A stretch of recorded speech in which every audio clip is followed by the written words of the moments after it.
Meu nome é Ana Light e tenho 28 anos. Há 3 semanas, eu estava em uma funerária vazia e percebi que tudo o que meus pais me disseram era mentira. O velho no caixão, aquele que eles chamavam de perigoso, aquele contra quem processaram 3 vezes, aquele para quem construíram uma cerca de 3 metros de altura para me manter longe, não era uma ameaça. Ele era meu avô. E o envelope que o advogado me entregou naquele dia continha um segredo de 45 anos sobre uma corrida secreta, uma identidade roubada e um amor tão silencioso que eu nunca soube que existia. Durante toda a minha infância, meus pais me alertaram para ficar longe de Walter Hartley. Disseram que ele era obcecado, instável e um perigo para nossa família. Mas quando ele morreu sozinho, eu fui a única pessoa que veio se despedir.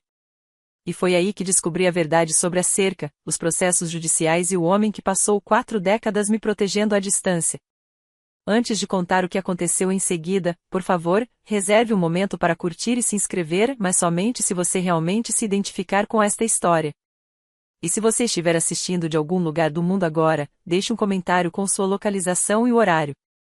Gostaria muito de saber que não estou sozinho nessa. Esta é a história do avô que eu nunca soube que tinha, e do pai que eu gostaria de nunca ter conhecido. A cerca foi erguida no verão em que completei 5 anos. Lembro-me de estar no quintal, de mãos dadas com minha mãe, observando 2 homens de botas de trabalho fincarem postes no chão. Meu pai ficou ao lado deles com os braços cruzados, apontando de vez em quando, com a voz baixa e firme. Sem lacunas, ele repetia. Estou te pagando a mais. Certifique-se de que não haja lacunas. A cerca tinha 3 metros de altura e era feita de tábuas maciças de carvalho com acabamento em tom de nogueira escura. Ela se estendia por toda a extensão da nossa propriedade, separando nossa casa da casa ao lado. Perguntei à minha mãe por que precisávamos daquilo, e ela se ajoelhou, colocou meu cabelo atrás da orelha e disse, para nos manter seguras, querida. Protegido de quê? Ela não respondeu. Ela simplesmente se levantou e voltou para dentro. Durante 2 anos, aquela cerca fez exatamente o que meu pai queria. Isso bloqueava a visão. Isso bloqueou o som. Isso bloqueou qualquer possibilidade de contato com o homem que morava do outro lado. Mas a madeira encolhe. Quando eu tinha 8 anos, uma pequena fresta se abriu perto do canto dos fundos do nosso quintal. Apenas uma lasca, não mais larga que meu polegar, mas suficiente para enxergar através dela se eu encostasse meu rosto bem perto. Não sei o que me fez olhar da primeira vez, curiosidade, talvez, ou solidão. Mas eu me agachei, coloquei o olho na fresta e o vi. Um velho sentado numa cadeira de balanço de madeira na varanda de sua casa. Ele não estava fazendo nada ameaçador. Ele estava simplesmente sentado ali, com as mãos cruzadas no colo, olhando em direção à nossa casa. E quando ele me viu, tenho certeza que viu, porque ficou muito imóvel, ele não acenou. Ele não gritou. Ele apenas sorriu. Um sorriso pequeno e triste que eu não entendi. Recuei e corri para dentro, com o coração acelerado por razões que não conseguia explicar. Meus pais nunca usaram o nome dele. Era sempre aquele homem ou ao vizinho ou, mais frequentemente, nada, apenas silêncio e cortinas fechadas. Fique longe do muro dos fundos, meu pai dizia no café da manhã, com a voz calma, mas definitiva, como sempre dizia tudo. Não se aproxime. Não olhe por cima. Entendeu? Assenti com a cabeça. Eu sempre assentia com a cabeça. Minha mãe era mais sutil. Ela fechava as persianas sempre que passava pelas janelas que davam para a casa dele. Ela me mandava entrar se eu passasse muito tempo no quintal. Certa vez, quando eu tinha 10 anos, perguntei a ela por que não podíamos simplesmente conversar com ele, porque tínhamos que fingir que ele não existia. Ela pousou o prato que estava secando e olhou para mim com uma expressão que eu nunca tinha visto antes, algo entre medo e fúria. Porque algumas pessoas não merecem explicações, Ana. Algumas pessoas simplesmente estão erradas. E seu pai e eu a protegemos desse homem desde o dia em que você nasceu. O mínimo que você pode fazer é confiar em nós. Nunca mais perguntei. Mas eu reparei em algumas coisas. O jeito como o maxilar do meu pai se contraía sempre que uma porta de carro batia na casa ao lado. O jeito como minha mãe observava da janela da cozinha, com os braços cruzados e a boca contraída numa linha fina.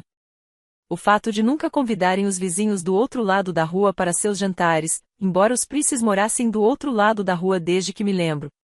Aprendi desde cedo que perguntas sobre Walter Hartley não eram bem-vindas em nossa casa. O silêncio era o preço da paz, e eu pagava ano após ano porque não conhecia outra maneira de ser uma boa filha. Mas a abertura na cerca permaneceu, e ele também. Os processos judiciais começaram quando eu tinha 12 anos. No início, eu não entendia o que estava acontecendo, apenas que meu pai passava muito tempo ao telefone com alguém chamado Harrison Cole, e que toda vez que desligava, batia com a mão no balcão da cozinha e resmungava algo sobre aquele velho teimoso. O primeiro processo judicial foi sobre folhas. Todo outono, o carvalho de Walter deixava cair folhas no nosso quintal, e meu pai dizia que era um incômodo, um risco à saúde, um ato deliberado de assédio. Ele levou o caso ao Tribunal de Pequenas Causas. O juiz rejeitou o caso em menos de 10 minutos. O segundo processo judicial ocorreu um ano depois. Meu pai acusou Walter de vigilância, de ficar parado em suas janelas olhando para as nossas. Ele não tinha fotografias, nem provas, apenas a sua própria insistência de que aquilo estava acontecendo. Esse caso também foi arquivado. O terceiro processo foi o pior. Eu tinha 16 anos, idade suficiente para entender o que eram ordens de restrição, idade suficiente para ficar sentada no corredor do tribunal enquanto meu pai tentava convencer um juiz de que Walter Hartley representava uma ameaça para nossa família. Ele pediu ao tribunal que obrigasse Walter a se mudar, a deixar a casa onde morava há mais de uma década. Walter não compareceu a nenhuma das audiências. Em vez disso, enviou seu advogado, um homem quieto, de cabelos grisalhos, vestindo um terno de lã, que falava em tom calmo e ponderado e apresentou contas de serviços públicos, registros de impostos e declarações juramentadas de outros vizinhos que afirmavam que Walter era reservado e não causava problemas. O juiz negou o pedido do meu pai. E quando saímos do tribunal naquele dia, meu pai não falou com ninguém durante o resto da semana. Lembro-me de pensar, mesmo naquela época, que havia algo de estranho em tudo aquilo. Por que meu pai se importava tanto? Por que ele queria tanto que aquele homem fosse embora? Eu não tinha uma resposta, mas me lembrei do nome do advogado de Walter, Harrison Cole. Os presentes começaram a aparecer quando eu tinha 8 anos. A primeira era uma pequena boneca de madeira, esculpida à mão, com um vestido azul pintado e cabelo amarelo. Encontrei-o nos degraus de trás, certa manhã, aninhado num canteiro de trevos. Sem bilhete, sem nome, apenas a boneca, macia e quente em minhas mãos. Levei para dentro e perguntei à minha mãe de onde tinha vindo. Ela olhou de relance, franziu a testa e disse, talvez uma das vizinhas, provavelmente a senhora Price. Mas eu sabia que não era da senhora Price. Ela não esculpia madeira. Além disso, a boneca tinha sido colocada na nossa escada, e não deixada na varanda da frente, onde os convidados costumam deixar coisas. Ao longo dos anos, outros presentes se seguiram.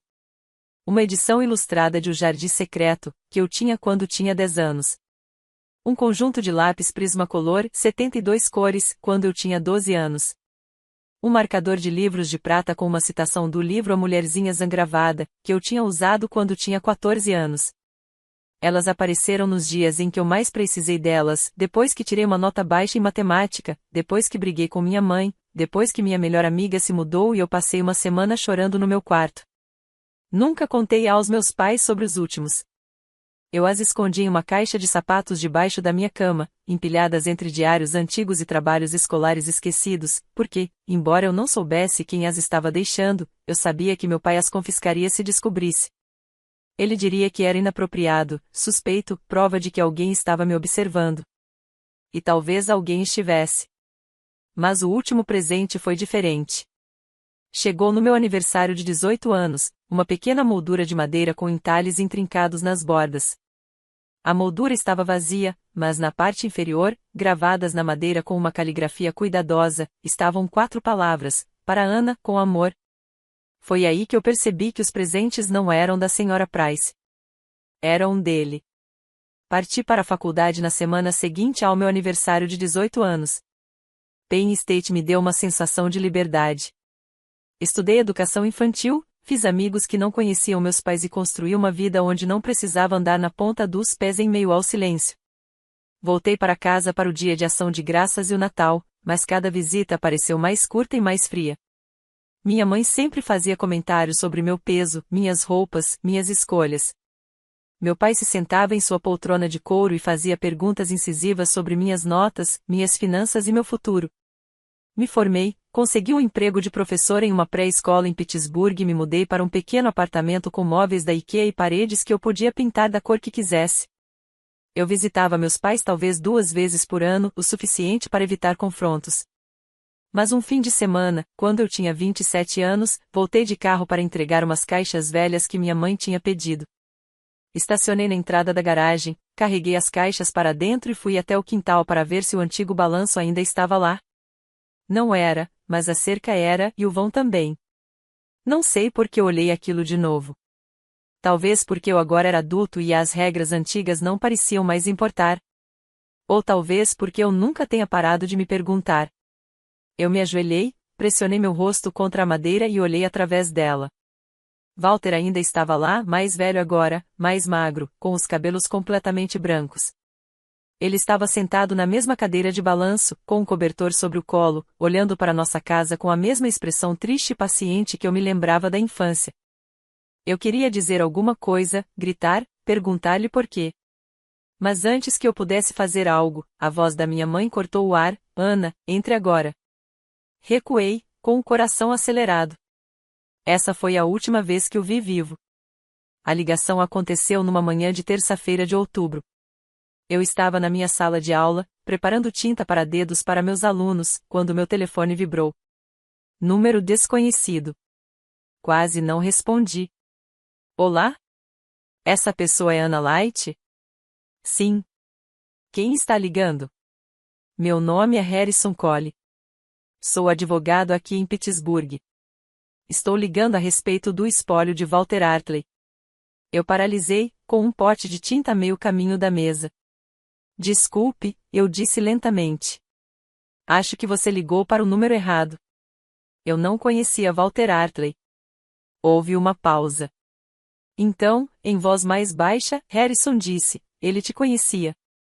Sentei-me numa das cadeirinhas da sala de aula, com as pernas bambas.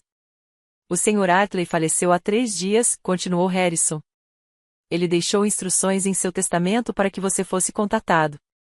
Você está listado como beneficiário e ele pediu que comparecesse ao funeral. Será nesta sexta-feira, às 14 horas. Posso lhe enviar os detalhes, se desejar. Não entendo, eu disse. Como ele sabia meu número de telefone? Não tenho uma resposta para isso, Sra. Light, mas tenho uma carta que ele escreveu. Ele pediu que eu a entregasse pessoalmente à senhora. Se a senhora estiver disposta a se encontrar comigo, acho que valeria a pena. Fiquei olhando para as tintas para dedo, para as cadeirinhas minúsculas, para o mural coberto de maçãs de papel colorido. Está bem, eu disse finalmente. Estarei lá. Quando desliguei o telefone, minhas mãos estavam tremendo. Eu não contei para meus pais. Não contei a ninguém. Na sexta-feira à tarde, entrei no meu carro e dirigi até a funerária que Harrison havia indicado, um prédio pequeno e simples na periferia da cidade, o tipo de lugar que realizava cerimônias fúnebres para pessoas de quem ninguém se lembrava. E entrei para me despedir de um homem que eu nunca tinha realmente conhecido. A capela estava vazia. Sem flores, sem fotografias, sem enlutados nos bancos da igreja, apenas um caixão de carvalho simples na frente da sala, fechado, com um único lírio branco repousando sobre ele. Fiquei parada na porta, com a bolsa apertada contra o peito, e senti algo se abrir dentro de mim. Um homem de terno cinza escuro aproximou-se pelo corredor lateral. Ele tinha por volta de 55 anos, cabelos grisalhos e olhos bondosos por trás de óculos de aro de metal. Sra. Light? Assenti com a cabeça. Eu sou Harrison Cole. Ele estendeu a mão e eu a apertei. Seu aperto era firme e acolhedor. Obrigado por terem vindo. Sei que isto deve ser confuso. Onde está todo mundo? Perguntei, minha voz quase num sussurro. A expressão de Harrison suavizou-se, revelando algo como tristeza. Não havia mais ninguém. Walter não tinha outros familiares, nem amigos próximos. Ele era reservado. Olhei por cima do ombro dele para o caixão. Então por que estou aqui? Porque você era importante para ele, disse Harrison simplesmente. Mais do que você imagina. O atendimento foi breve. Um pastor que eu não reconheci leu uma oração genérica. Não houve elogio fúnebre, nem música, apenas 10 minutos de silêncio e leitura das escrituras, e então tudo acabou. Enquanto o agente funerário começava a levar o caixão para os fundos, Harrison tocou meu cotovelo delicadamente. Há algo que preciso lhe entregar, disse ele. Walter deixou instruções explícitas. Ele queria que você tivesse isso antes de qualquer outra coisa. Ele abriu a pasta e tirou de lá um envelope grosso de papel pardo, daqueles com fecho de metal. Meu nome estava escrito na frente com uma caligrafia trêmula, Anna Light. Ele pediu que você lesse sozinho, disse Harrison em voz baixa. Mas quando você estiver pronto, eu explico tudo. Peguei o envelope com as mãos trêmulas. Lá dentro, eu podia sentir papéis, uma carta, algo mais, e toda a minha vida estava prestes a mudar. Não abri o envelope imediatamente. Sentei-me no meu carro no estacionamento da funerária, com o envelope no colo, encarando meu nome escrito naquela caligrafia trêmula. Minhas mãos estavam tremendo demais. Minha mente estava muito agitada. Finalmente, desabotoei o fecho. Dentro havia 3 coisas. A primeira era uma fotocópia de um testamento digitado, oficial. Dei uma olhada rápida, sem entender a maior parte da linguagem jurídica, mas meu nome aparecia repetidamente, para Ana, legar, patrimônio, beneficiária. A segunda era uma fotografia. A imagem mostrava um jovem, talvez com 22 ou 23 anos, em pé ao lado de um Honda Civic antigo. Ele vestia uma camisa branca de botões e calça jeans, com o cabelo escuro e bem penteado. Ele estava sorrindo, confiante, tranquilo, o tipo de sorriso que pertencia a alguém que pensava que o mundo lhe pertencia. Fiquei olhando fixamente para o rosto na foto. Parecia com meu pai. Não exatamente, os traços eram mais suaves, mais jovens, menos severos, mas a semelhança era inegável. O mesmo maxilar definido, os mesmos olhos profundos, a mesma ligeira covinha no queixo. Meu estômago embrulhou. O terceiro item era uma carta, escrita à mão em papel pautado e cuidadosamente dobrada. Desdobrei o livro com as mãos trêmulas e comecei a ler. Querida Ana. Meu nome é Walter Hartley e eu sou seu avô. O nome verdadeiro do seu pai é Richard Hartley. Há 45 anos, ele cometeu um erro terrível. E desde então, tenho passado todos os dias tentando protegê-lo da verdade que ele não conseguia encarar. Existe um processo. Harrison o possui. Espero que, ao ler isto, você entenda por que fiz o que fiz, por que fiquei, por que observei, por que não pude ir embora, mesmo quando seu pai queria que eu fosse embora. Sinto muito por não ter podido te contar antes. Sinto muito por só ter podido te amar à distância. Por favor, me perdoe. A carta estava assinada com a mesma caligrafia trêmula, Walter. Eu li 3 vezes e depois comecei a chorar. Fiquei sentada naquele estacionamento por 20 minutos, lendo e relendo a carta, tentando entender palavras que não se encaixavam na realidade que eu conhecia desde sempre. O nome verdadeiro do seu pai é Richard Hartley. Mas o nome do meu pai era Richard Light. Sempre fora Richard Light. Eu tinha visto sua carteira de motorista, seus cartões de visita e seus documentos fiscais. Eu nunca tinha questionado isso. Há 45 anos, ele cometeu um erro terrível. Que erro? Desde então, tenho passado todos os dias tentando protegê-lo da verdade que ele não conseguia encarar. Me proteger de quê? A carta não dizia nada. Apenas insinuou. Abriu apenas uma porta e me deixou parada na soleira, com tanto medo que não conseguia atravessá-la. Peguei meu celular e liguei para Harrison. Ele atendeu ao segundo toque. Senhorita Light? Que erro? Perguntei, com a voz embargada. O que meu pai fez? Houve uma longa pausa. Então Harrison disse, acho que você deveria vir ao meu escritório. Há coisas que preciso lhe mostrar, documentos, registros. Não é algo que eu possa explicar por telefone. Diga-me agora, Sr. Cole, por favor. Eu estava chorando de novo, minha voz embargada. Simplesmente me diga. Harrison expirou lentamente. Seu pai esteve envolvido em um atropelamento com fuga em 1980. Uma jovem morreu.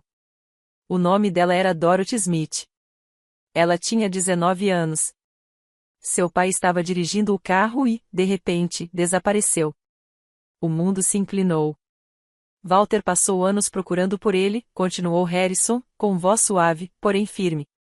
Quando finalmente o encontrou, quando soube que Richard havia mudado de nome, começado uma nova vida e tido uma filha, ele fez uma escolha. Ele se mudou para a casa ao lado, não para puni-lo, não para expô-lo, mas para ficar perto de você, para garantir que você estivesse segura, para amá-la da única maneira que ele podia. Eu não conseguia falar. Eu não conseguia respirar. Tudo o que eu podia fazer era ficar ali sentado e deixar a verdade me enterrar. Naquela noite, dirigi até a casa dos meus pais. Não liguei antes. Eu não planejei o que ia dizer. Eu apenas dirigi, com a carta apertada na mão, a visão turva pelas lágrimas e pela raiva. Quando entrei na garagem, as luzes estavam acesas. O carro do meu pai estava estacionado na garagem. Tudo parecia normal, imaculado, perfeito. Caminhei até a porta da frente e bati com força. Minha mãe respondeu, surpresa. Ana, o que você está? Onde está o papai? Ela piscou. Ele está no escritório. O que há de errado? Empurrei-a para o lado e segui pelo corredor. Meu pai estava sentado à sua mesa, com os óculos de leitura no nariz e um copo de uísque ao lado do computador. Ele olhou para cima quando eu entrei. Ana, isso é inesperado. Por que você me disse que seus pais estavam mortos? Perguntei, com a voz trêmula. Ele ficou completamente imóvel. O que você está falando? Walter Hartley, eu disse, mostrando a carta. Ele morreu na semana passada. Eu fui ao funeral dele, e o advogado dele me entregou isto. A expressão do meu pai não mudou, mas algo brilhou em seus olhos, algo frio e cortante. Aquele homem encheu sua cabeça de mentiras. Então me diga a verdade. Não há nada a contar. Ele diz que é meu avô. Ele diz que seu nome verdadeiro é Richard Hartley. Ele diz. Suficiente. Meu pai estava de pé, sua voz como uma lâmina. Aquele homem era obcecado por essa família. Nós te protegemos dele por 28 anos, e agora você vai acreditar nele em vez dos seus próprios pais? Minha mãe apareceu na porta, pálida. Richard. Não se meta nisso, Patrícia. Dei um passo à frente e coloquei a carta sobre a mesa dele. Leia. Ele não fez isso. Ele pegou o papel, deu uma olhada na primeira linha e o jogou na lareira. O papel fez sucesso instantaneamente. As chamas lambiam as bordas, reduzindo as palavras de Walter a cinzas. Esta conversa terminou, disse meu pai. Eu o encarei e depois fui embora. O escritório de Harrison ficava em um prédio antigo de tijolos no centro da cidade, daqueles com pisos de madeira rangentes e portas de vidro fosco. Seu nome estava pintado em letras douradas, Harrison Cole, advogado. Subi a escada estreita até o segundo andar e bati na porta. Entre. O escritório era pequeno, mas organizado, prateleiras repletas de livros jurídicos, uma mesa coberta de arquivos e uma cafeteira no canto. Harrison se levantou quando entrei e apontou para a cadeira em frente à sua mesa. Obrigado por terem vindo, disse ele. Sentei-me, com a bolsa no colo e as mãos cerradas. Meu pai queimou a carta. Harrison assentiu lentamente. Achei que ele pudesse fazer isso. Por isso fiz cópias. Ele abriu uma gaveta e retirou uma pasta fina de papel pardo. Ele colocou o objeto sobre a mesa entre nós. Este é o processo, disse ele. Estado da Pensilvânia contra motorista desconhecido, 12 de junho de 1980. Abri com as mãos trêmulas. A primeira página era um boletim de ocorrência policial. Analisei os detalhes: hora, local, nome da vítima, Dorothy Smith, 19 anos, estudante da Universidade Carnegie Mellon, declarada morta no local. Causa da morte: traumatismo contuso, atropelamento com fuga. Veículo: possivelmente um Honda Civic, modelo do final da década de 1970, cor escura. O motorista fugiu do local. Virei a página. Havia fotografias, granuladas em preto e branco, um trecho de estrada, marcas de pneus, um corpo coberto com um lençol. Minhas mãos tremiam. O carro estava registrado em nome de Richard Artley, disse Harrison em voz baixa. Filho de Walter. Seu pai. Mas quando a polícia localizou a placa do veículo, Richard já havia desaparecido. Novo nome, novo número de segurança social. Ele desapareceu. Como Walter o encontrou? Levou anos. Ele contratou investigadores particulares. Ele seguiu rastros de papel, registros de impostos, certidões de casamento, certidões de nascimento. Quando ele finalmente encontrou Richard, você tinha 3 anos de idade, e Richard estava vivendo sob o nome de Richard Light. Fechei os olhos. 6 meses depois, Walter se mudou para a casa ao lado, continuou Harrison. Não para punir, não para ameaçar, mas para zelar por você, para estar perto da neta que ele não podia reivindicar. Abri os olhos e olhei para Harrison. Por que ele não foi à polícia? Porque ele te amava, disse Harrison simplesmente. E ele sabia o que aconteceria se seu pai fosse para a prisão. Preciso fazer uma pausa aqui por um momento, porque é aqui que tudo na minha vida se divide em antes e depois. Se você já descobriu um segredo de família que te fez questionar tudo, sua infância, seus pais, sua própria identidade, por favor, deixe um comentário. Eu li todos eles. E se esta história lhe parece familiar, por favor, curta e inscreva-se. Isso ajuda mais do que você imagina. Deixe-me contar o que descobri em seguida. Naquela tarde, Harrison me levou de carro até a casa de Evelyn Price. Ela morava do outro lado da rua da casa dos meus pais, num pequeno bangalô amarelo com um jardim cheio de rosas. Eu a tinha visto 1000 vezes enquanto crescia, acenando da varanda, regando suas flores, passeando com seu velho Beagle, mas nunca tinha realmente conversado com ela. Ela abriu a porta antes mesmo de batermos, como se estivesse esperando. Ana, disse ela suavemente. Fiquei me perguntando quando você chegaria. Ela nos conduziu a uma sala de estar que cheirava a Charlotte Grey e lavanda. Estávamos sentadas num sofá florido enquanto ela servia chá de um bule de porcelana, com as mãos firmes apesar da idade. Você sabia, eu disse. Eu sabia, confirmou Evelyn. Ela pousou o bule de chá e olhou para mim com olhos que já tinham visto demais e permanecido em silêncio por tempo demais. Eu sei disso há 45 anos. Por que você não disse nada? Ela cruzou as mãos no colo. Porque Walter me pediu para não fazer isso. Ela me contou o que tinha visto naquela noite, 12 de junho de 1980. Ela tinha ficado acordada até tarde, não conseguia dormir, sentada junto à janela do quarto com uma xícara de chá. Às 2 horas da manhã, ela viu um carro entrar na garagem da família Artley, um Honda Civic escuro com um para-choque dianteiro amassado e um farol trincado. Richard saiu cambaleando, jovem e aterrorizado. Walter tinha saído de casa vestindo apenas seu roupão. Eles discutiram no gramado. Ela não conseguia ouvir as palavras, mas podia ver Richard gesticulando descontroladamente, enquanto Walter segurava os ombros do filho. Pela manhã, o carro havia desaparecido. Eu queria chamar a polícia, disse Evelyn, com a voz embargada. Mas Walter veio à minha porta naquela tarde e implorou que eu não o fizesse. Ele disse que resolveria o problema. Ele disse que seu filho se entregaria. Eu acreditei nele. Ela olhou para sua xícara de chá. Eu não sabia que Richard tinha fugido até anos depois, quando Walter se mudou para a casa ao lado da sua família. Foi aí que eu entendi que Walter não estava mais protegendo seu filho. Ele estava te protegendo. De volta ao escritório de Harrison, ele leu o testamento em voz alta. Foi breve, formal, mas cada palavra parecia uma mão que atravessava os anos. Eu, Walter James Artley, estando em pleno gozo das minhas faculdades mentais e físicas, deixo em testamento o seguinte. A minha neta, Ana Marie Light, nascida Ana Marie Artley, deixo minha casa e tudo o que nela se encontra. Deixo para ela minhas economias, $15.000, com o pedido de que as use para honrar a memória de Dorothy Smith, cuja vida foi roubada e cuja família nunca obteve justiça. Deixo para ela minhas fotografias, minhas cartas e meu amor, coisas que eu só poderia dar à distância. E deixo-lhe a verdade, que deveria ter-lhe revelado há muito tempo. A voz de Harrison era firme, mas eu conseguia ver a tristeza em seu rosto.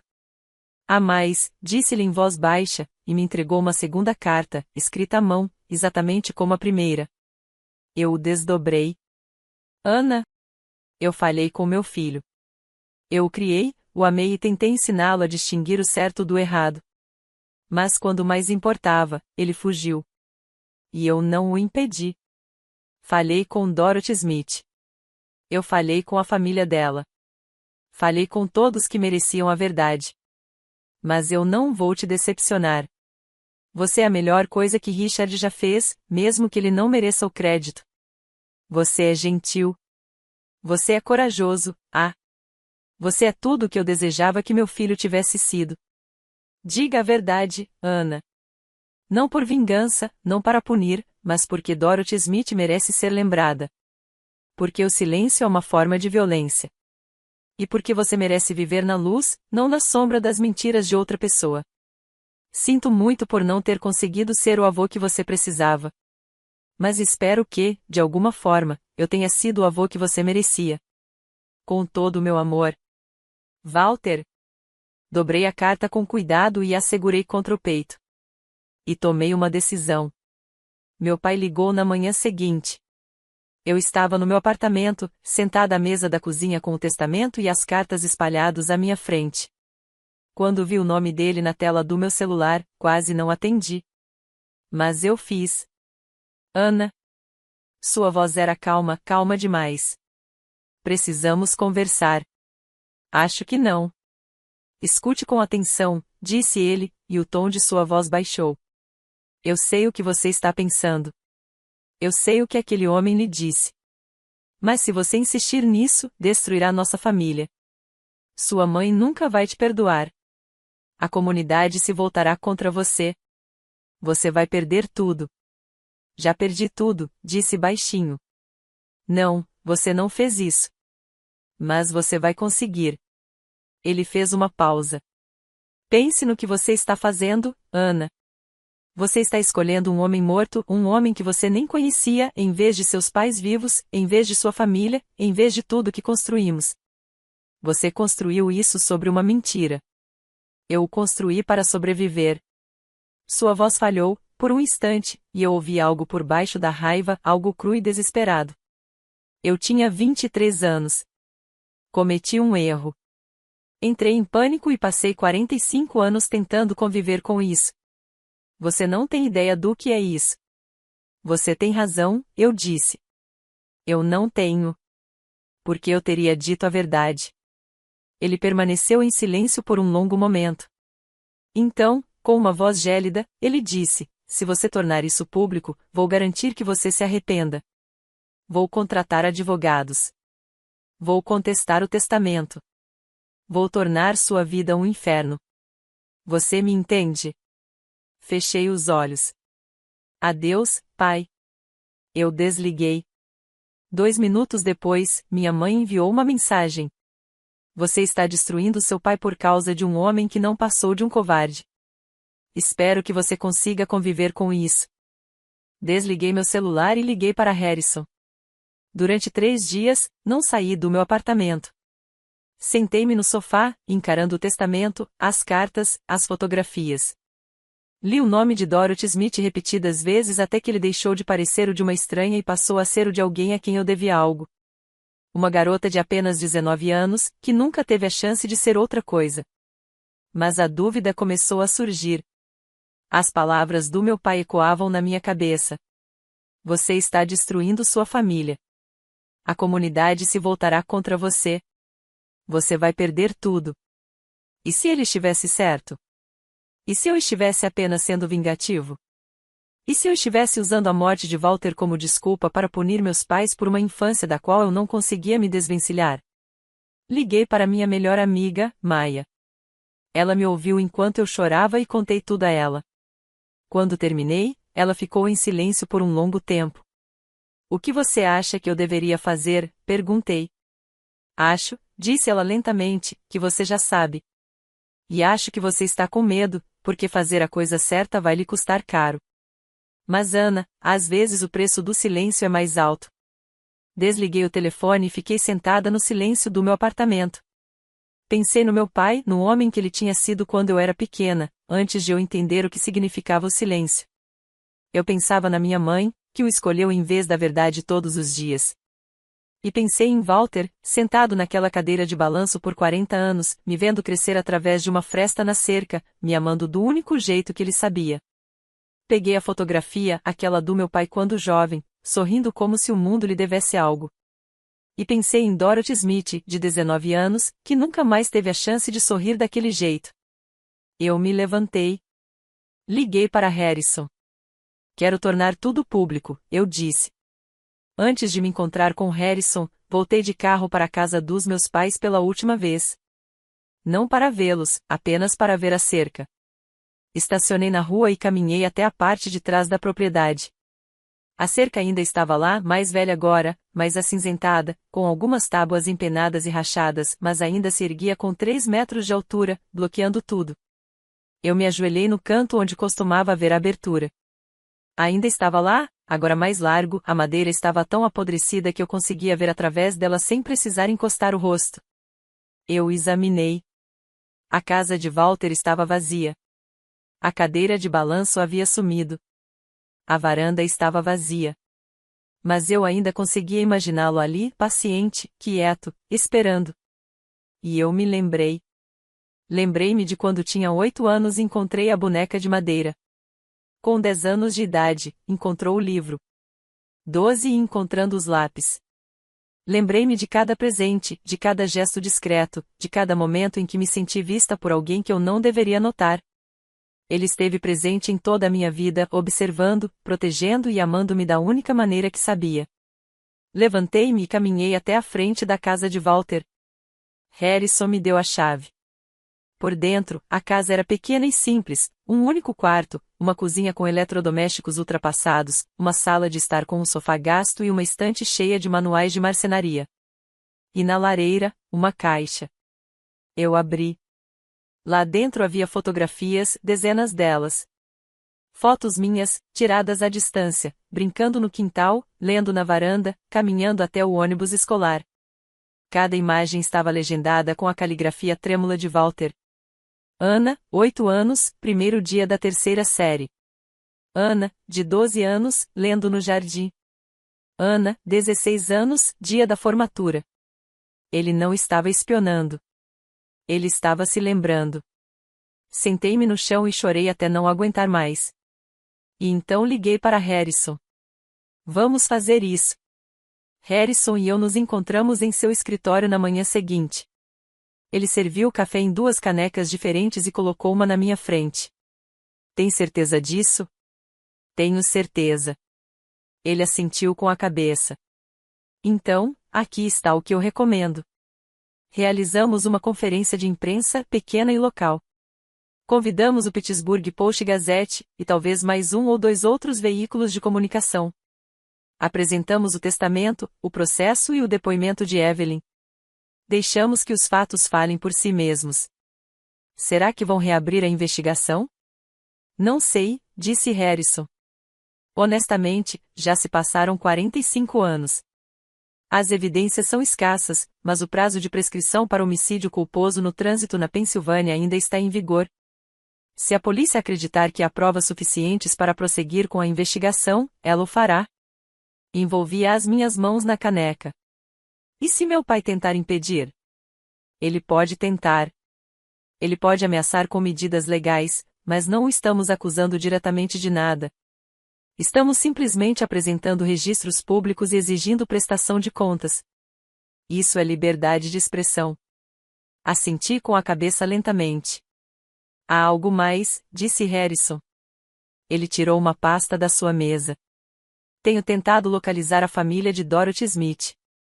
Ela era órfã, sem pais, sem irmãos, mas eu encontrei um tio. Irmão do pai dela. Ele tem 78 anos agora e mora em Ohio. Entrei em contato. Ele disse que estaria disposto a conversar com você, se você quiser. Senti um nó na garganta. Eu quero. Harrison deslizou um pedaço de papel pela mesa, um nome, um endereço, um número de telefone. Realizaremos a conferência de imprensa neste sábado.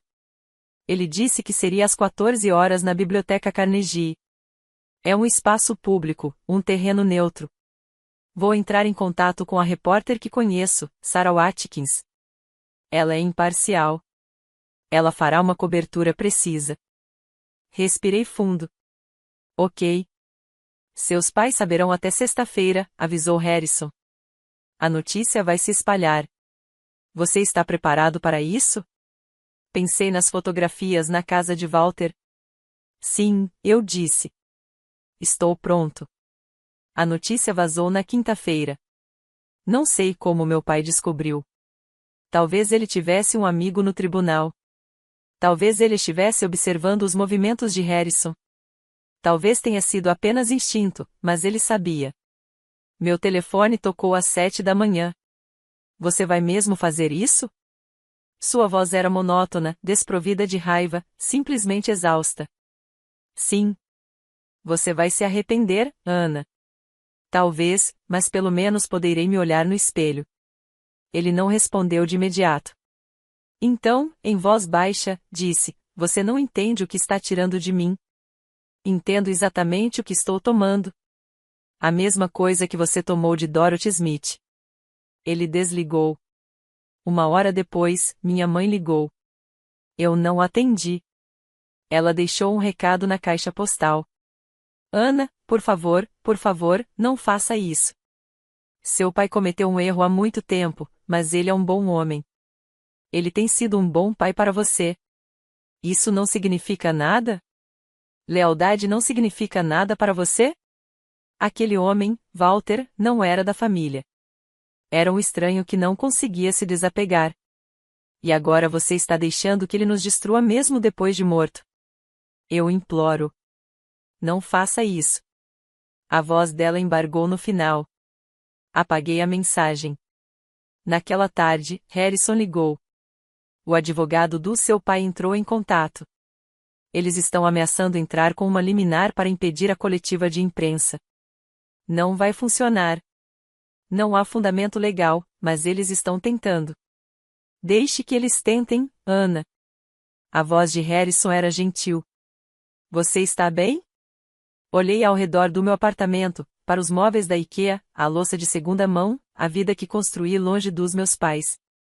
Sim, eu disse. Na sexta noite, não consegui dormir.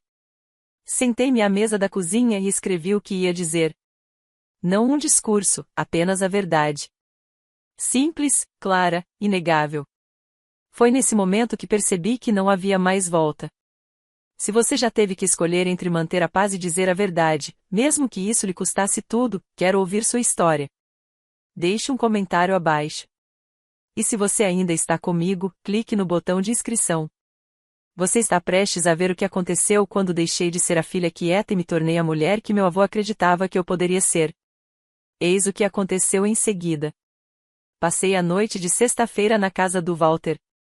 De alguma forma, pareceu certo. Dormir na casa que deveria ter feito parte da minha vida desde sempre. Deitei-me em sua cama, uma estrutura simples de madeira, um colchão fino, lençóis com um leve cheiro de cedro, e fiquei olhando para o teto. Eu pensava nele deitado ali noite após noite, ano após ano, sabendo que seu filho estava do outro lado da cerca, sabendo que sua neta estava crescendo sem ele. Fiquei pensando se ele havia se sentido sozinho. Eu sabia que sim. De manhã, tomei banho e me vesti com as roupas mais simples que tinha. Uma blusa branca, calças azul marinho e sapatos baixos. Eu não queria parecer elegante ou arrumada. Eu só queria parecer autêntica. Comi torradas na mesa da cozinha de Walter e tomei café numa caneca lascada. Li o testamento mais uma vez. Observei o nome de Dorothy Smith no relatório policial e memorizei os detalhes. 19 anos, formada em Carnegie Mellon, órfã, enterrada em um cemitério municipal com uma pequena lápide de granito e sem ninguém para visitá-la. Dobrei os papéis com cuidado e os coloquei em uma pasta de couro que Harrison havia me dado. Às 13h30, tranquei a porta da casa de Walter, agora minha casa, e dirigi até a biblioteca Carnegie. O prédio era antigo e bonito, com paredes de tijolos vermelhos e altas colunas brancas. Eu tinha estado lá centenas de vezes quando criança, pegando livros emprestados, participando de contações de histórias. Agora eu estava entrando para contar uma história que ninguém queria ouvir. Harrison estava esperando no saguão. Evelyn Price também estava lá, vestida com um cardigan lilás, com as mãos cruzadas sobre a bolsa. Pronto? Perguntou Harrison. Assenti com a cabeça.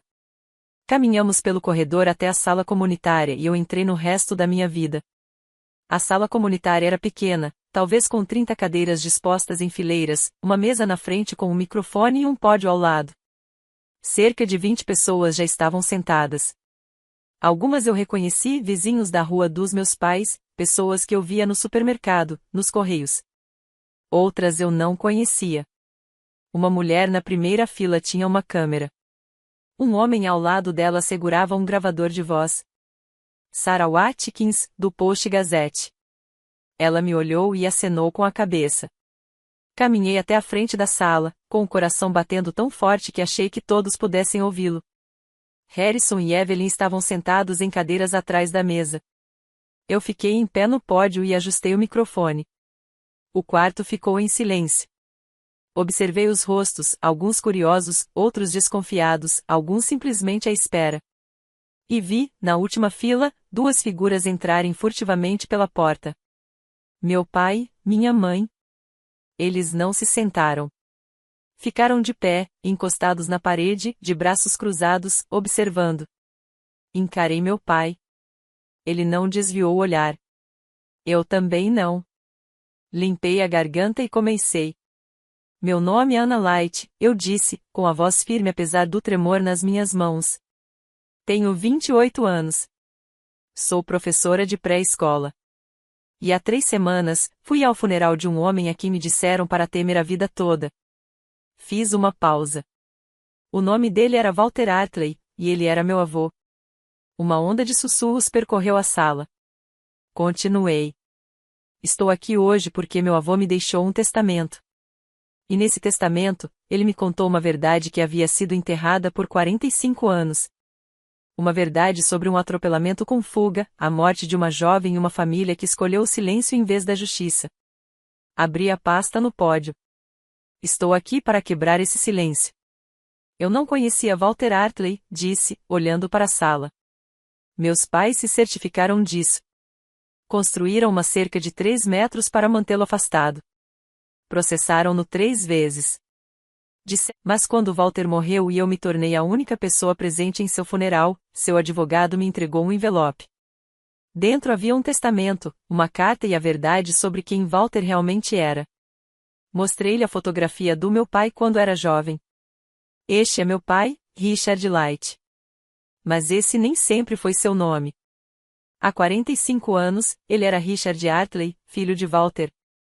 E em 12 de junho de 1980, ele se envolveu em um acidente de carro que matou uma jovem de 19 anos chamada Dorothy Smith.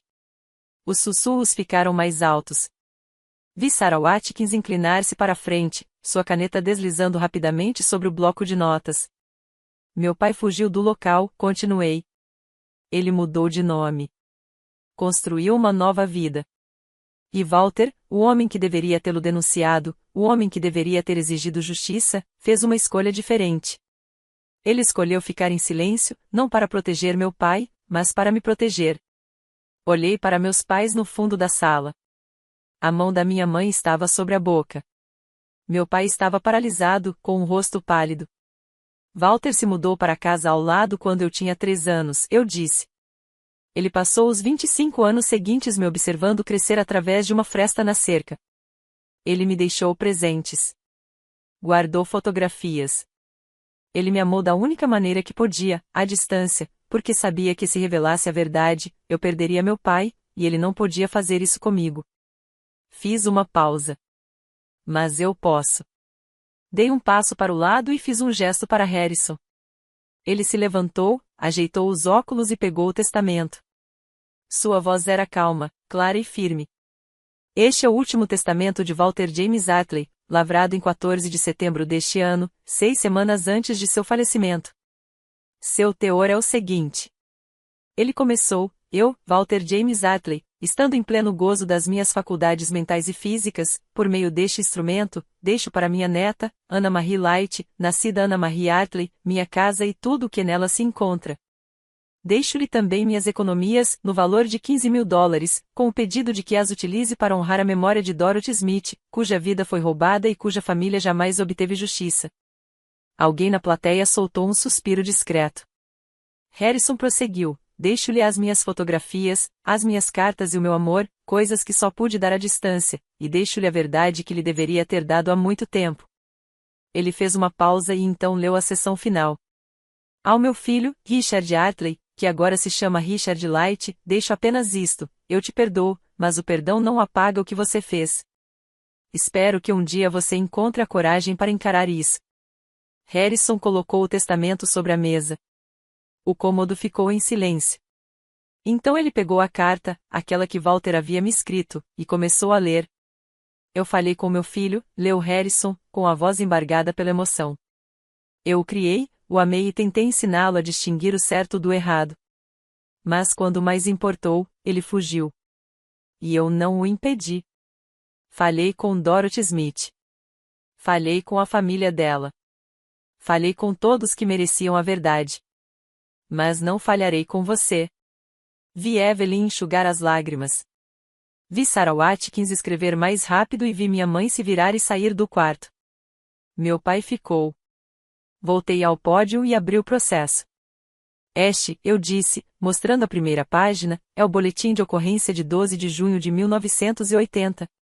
Ele documenta a morte de Dorothy Smith na rodovia 28. Ela foi atropelada. Testemunhas relataram que se tratava de um Honda Civic escuro, modelo do final da década de 1970. O motorista fugiu do local. Dorothy foi declarada morta no local. Ela tinha 19 anos e não tinha família.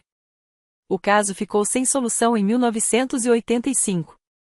Coloquei o relatório sobre a mesa para que Sarah pudesse fotografá-lo. Continuei, mostrando outro documento. Este é o registro de um Honda Civic 1978, azul escuro, registrado em nome de Richard Artley, em um endereço em Pittsburgh. O carro foi vendido para um ferro velho em 1981. Não há registros dele depois disso. Olhei diretamente para meu pai.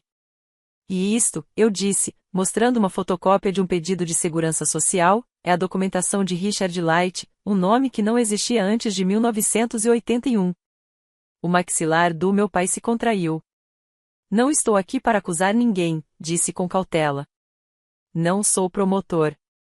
Não sou juiz. Sou apenas alguém que acredita que Dorothy Smith merece ser lembrada, que sua morte merece ser reconhecida e que os responsáveis por ocultar a verdade devem ser responsabilizados. Fechei a pasta. Este caso nunca foi solucionado, mas o prazo de prescrição para homicídio culposo no trânsito na Pensilvânia ainda não expirou. Peço às autoridades que reabram esta investigação e peço a qualquer pessoa que tenha informações, qualquer pessoa que se lembre daquela noite, que se apresente. Fiz uma pausa. Porque o silêncio não é proteção. É cumplicidade. A sala irrompeu em sussurros. Sarah Watkins levantou a mão. Senhora Light, seu pai tem algum comentário? Olhei para ele. Ele não se mexeu. Harrison se levantou. Temos uma testemunha que gostaria de falar. A senhora Evelyn Price mora do outro lado da rua da família Light há 40 anos. Ela era vizinha de Walter Artley em 1980. Senhora Price. Evelyn levantou-se lentamente, alisando o cardigã, e caminhou até o microfone. Sua voz era baixa, mas ouvida. Meu nome é Evelyn Price. Tenho 78 anos e guardo um segredo há 45 anos. Ela olhou para a plateia. Na noite de 12 de junho de 1980, eu não conseguia dormir. Estava sentada perto da janela do meu quarto com uma xícara de chá. Às 2 da manhã, vi um carro entrar na garagem da casa dos Artley. Era um Honda Civic escuro. O para-choque dianteiro estava amassado. O farol estava trincado. Um jovem saiu do veículo. Richard Artley. Ele tinha 23 anos na época. Ela lançou um olhar na direção do meu pai. O pai dele, Walter, saiu. Eles discutiram. Eu não consegui ouvir o que disseram, mas percebi que Richard estava chateado, desesperado. Walter estava tentando acalmá-lo. Na manhã seguinte, o carro havia desaparecido. As mãos de Evelyn tremeram levemente enquanto ela segurava o pódio. Walter veio à minha casa naquela tarde. Ele me pediu para não chamar a polícia. Disse que Richard se entregaria. Disse que se certificaria de que a justiça fosse feita. Eu acreditei nele. Confiei nele. Sua voz falhou. Disseram-me que ele era perigoso, instável, uma ameaça para nossa família. E eu acreditei neles, porque é isso que as crianças fazem. Respirei fundo. Mas Richard nunca se entregou. Ele desapareceu. E eu só soube o que tinha acontecido anos depois, quando Walter se mudou para casa ao lado da família. Foi aí que entendi que Walter estava tentando proteger sua neta, Ana. Ele sacrificou tudo para mantê-la segura. Ela olhou para mim, com os olhos marejados. Eu deveria ter falado antes. Me desculpe, Ana. Me desculpe, Dorothy. Ela deu um passo para trás. A sala estava completamente silenciosa. A porta do fundo da sala se abriu com um estrondo. Meu pai caminhou pelo corredor, o rosto tenso de uma fúria contida. Minha mãe havia retornado, vindo atrás dele, o rosto banhado em lágrimas. Isso é calúnia, disse meu pai em voz alta. Você não tem provas, apenas acusações de um homem obcecado pela minha família e de um vizinho que se lembrou erroneamente de algo de 40 anos atrás. Eu não me levantei. Não levantei a voz. Apenas olhei para ele. Então conteste isso, eu disse calmamente. Se for difamação, processe-me. Se Evelyn estiver mentindo, apresente provas. Se o processo for falso, prove. Suas mãos se fecharam em punhos. Tenho sua certidão de nascimento, continuei. Tenho o registro do veículo. Tenho o boletim de ocorrência. Tenho uma testemunha com documentação, datas, horários e detalhes. Ela registrou tudo no dia seguinte ao ocorrido. Se eu estiver errado, mostre-me onde. Sarah Watkins se levantou. Sr. Light, gostaria de fazer uma declaração? Ele olhou para ela, depois para mim, e então para os rostos que observavam de todos os cantos da sala. Sua boca abriu e fechou. Harrison se levantou, com a voz calma e profissional. Sr. Light, este é um fórum público. Se o senhor tiver provas para contestar essas alegações, encorajo-o a apresentá-las. Caso contrário, peço que permita que a Sra. Light termine.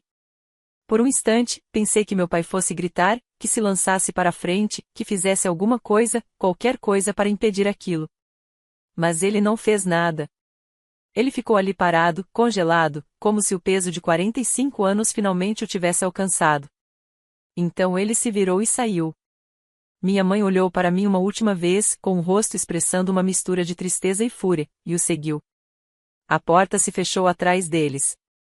Alguém na plateia começou a aplaudir, depois outra pessoa, e então a sala inteira. Naquela noite, a história já estava em toda parte. O jornal Pittsburgh Post-Gazette publicou o artigo de Sarah Watkins online às 6 horas. A manchete dizia: professora local expõe acobertamento de atropelamento com fuga ocorrido há 45 anos. Testamento do avô no leito de morte revela segredo de família. O artigo foi completo e imparcial. Citou a mim, Harrison e Evelyn. Incluiu digitalizações do boletim de ocorrência e do registro do veículo.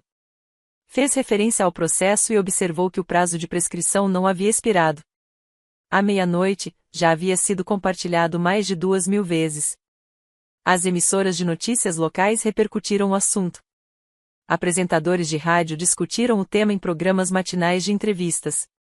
Pessoas com quem eu não falava há anos me mandaram mensagens perguntando se era verdade, se eu estava bem, se havia algo que elas pudessem fazer. Algumas mensagens foram de apoio. Você é muito corajoso, ah! Tenho orgulho de você. Dorothy Smith merece justiça. Outros não. Como você pôde fazer isso com seu próprio pai? Você está destruindo sua família para chamar atenção. Isso é repugnante. Você deveria ter vergonha. Não respondi a nenhuma delas. Na manhã de segunda-feira, recebi um telefonema do Departamento de Polícia de Pittsburgh. Sra. Light, aqui é o detetive Marcus Hall. Estou ligando a respeito do caso que a senhora apresentou no fim de semana. Analisamos o arquivo e gostaríamos de conversar com a senhora. Estamos reabrindo a investigação sobre a morte de Dorothy Smith. Sentei-me no sofá, com as mãos tremendo. Obrigada, sussurrei. Precisaremos entrevistar você, Sra. Price, e seu pai. Entraremos em contato em breve. Quando desliguei, liguei para Harrison. Eles vão reabrir, eu disse. Ele não pareceu surpreso, apenas cansado. Ótimo. Que bom, Ana. Sentei-me no silêncio do meu apartamento e pensei em Walter. Esperava que, onde quer que ele estivesse, soubesse. A investigação avançou lentamente. O detetive Hall me entrevistou primeiro. Ele tinha cerca de 50 anos, era paciente e metódico, e escrevia à mão em um caderno. Ele me pediu para explicar tudo para ele: o funeral, o testamento, as cartas, o processo. Seu avô chegou a lhe dizer diretamente que seu pai era o responsável? Perguntou ele. Não, mas ele deixou documentação. Você tem alguma prova física? O carro, as roupas, qualquer coisa daquela noite? Não, apenas os registros. Ele assentiu com a cabeça e anotou algo. Uma semana depois, entrevistaram Evelyn. Ela trouxe seu diário de 1980, um pequeno livro encadernado em couro com sua caligrafia em todas as páginas. Em 13 de junho de 1980, ela escreveu: Vi Rua Hartley voltar para casa tarde da noite passada, às 2h da manhã. O carro estava danificado, para-choque dianteiro e farol. Houve uma discussão com o pai na entrada da garagem. O carro sumiu esta manhã. Algo está errado. O detetive Hall tirou fotografias da entrada. Em seguida, entraram em contato com meu pai. Ele se recusou a falar sem a presença de um advogado. Seu advogado, um homem de terno caro de um escritório no centro da cidade, divulgou um comunicado. O Sr. Light nega categoricamente qualquer envolvimento no incidente descrito. Ele não fará comentários neste momento e não participará de mais entrevistas. 3 semanas depois, o detetive Hall me ligou novamente. Senhorita Light, gostaria de lhe dar uma atualização.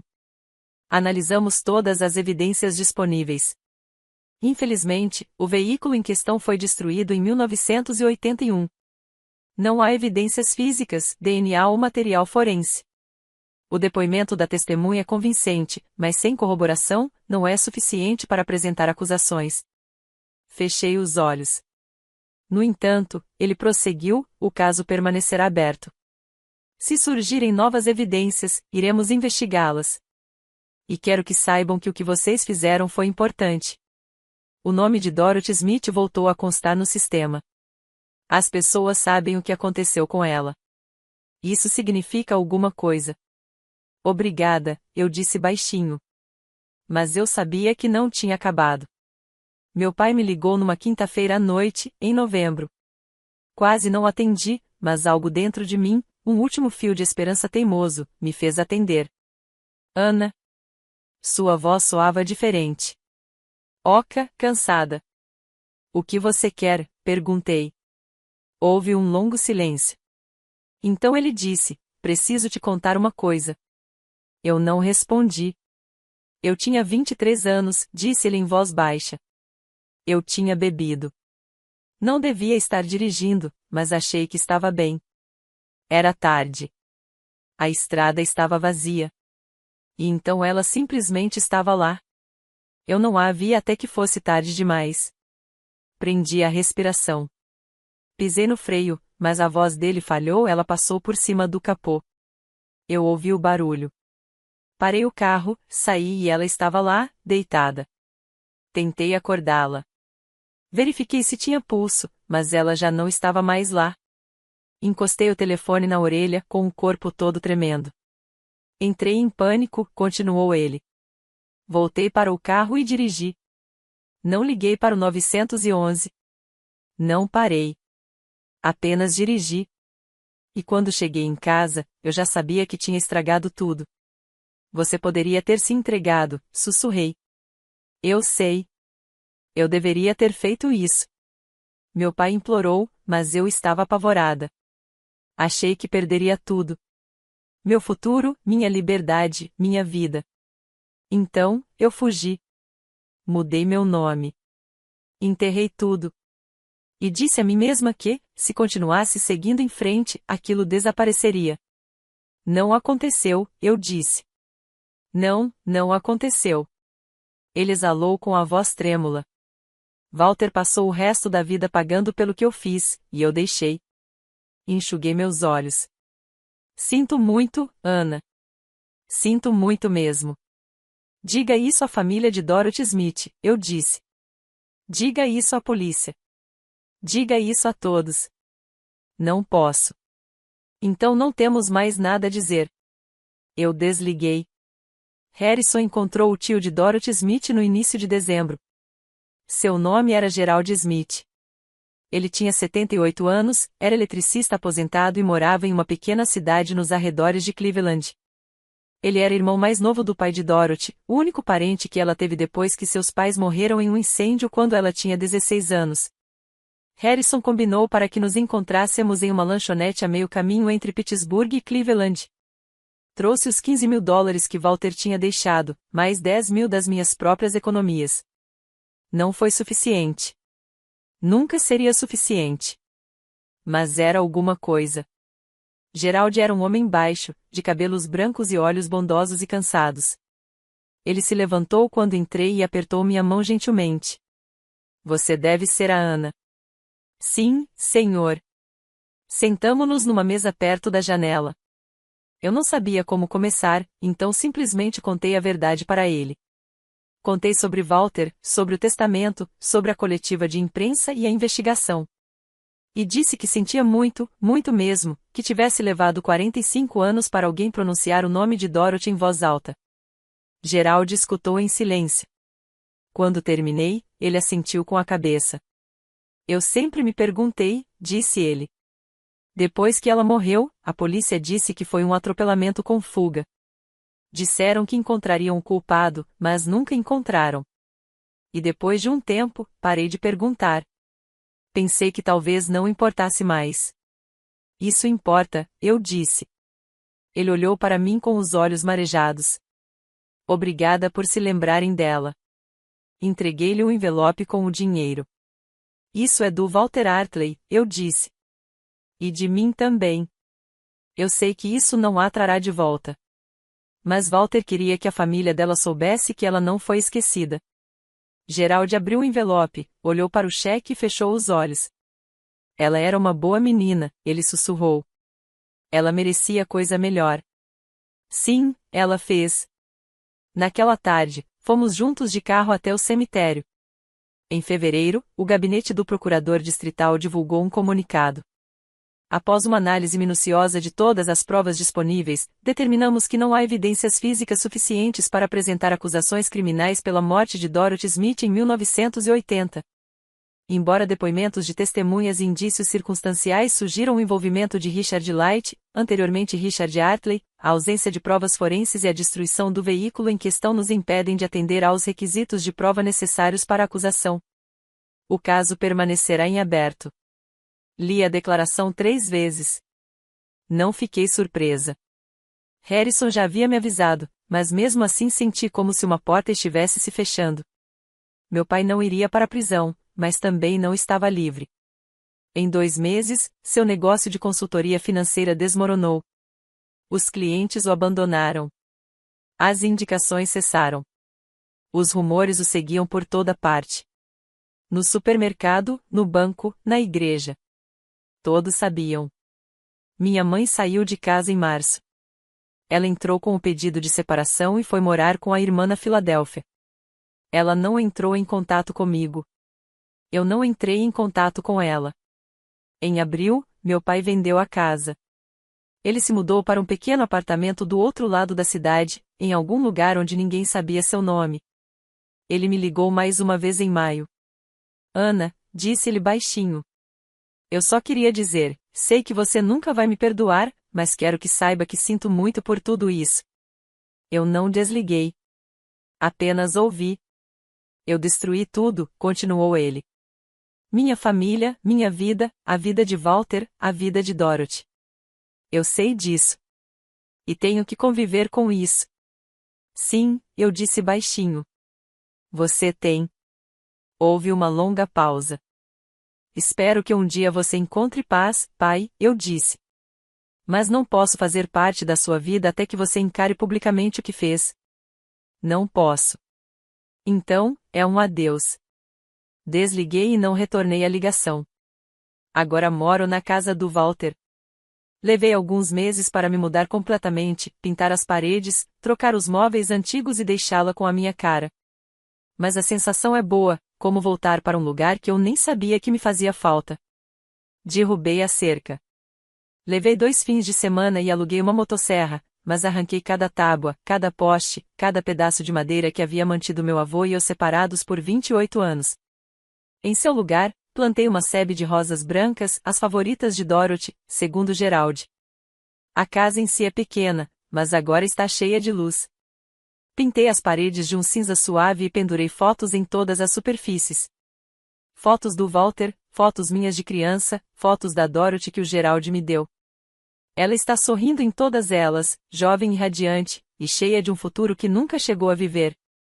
Criei um fundo de bolsas de estudo em nome de Walter e Dorothy. É pequeno, apenas 2 bolsas por ano, de $1.500 cada, para estudantes que perderam os pais e querem estudar educação ou serviço social. Os 2 primeiros contemplados foram anunciados no mês passado. Chorei ao ler suas redações. Evelyn vem tomar chá todos os domingos. Ela traz biscoitos amanteigados e me conta histórias sobre Walter, o homem quieto que consertou o corrimão da varanda dela sem que ela pedisse, que limpava a neve da entrada da garagem dela todo inverno, que nunca deixou de ser gentil, mesmo quando o mundo era cruel com ele. Ele te amava muito, ela me disse uma vez. Ele costumava dizer que você era a única coisa boa que Richard já tinha feito. Não falo mais com meus pais. Dói. Mas algumas feridas não cicatrizam com o silêncio. Cicatrizam com a distância. E estou aprendendo a lidar com isso. Às vezes, sento-me na varanda de Walter, agora minha varanda, na mesma cadeira de balanço em que ele se sentou durante 40 anos. Daqui, consigo ver a casa onde cresci. Agora moram outras pessoas lá. Um casal jovem com uma criança pequena. Eles acenam quando me veem. Eu aceno de volta. A cerca sumiu.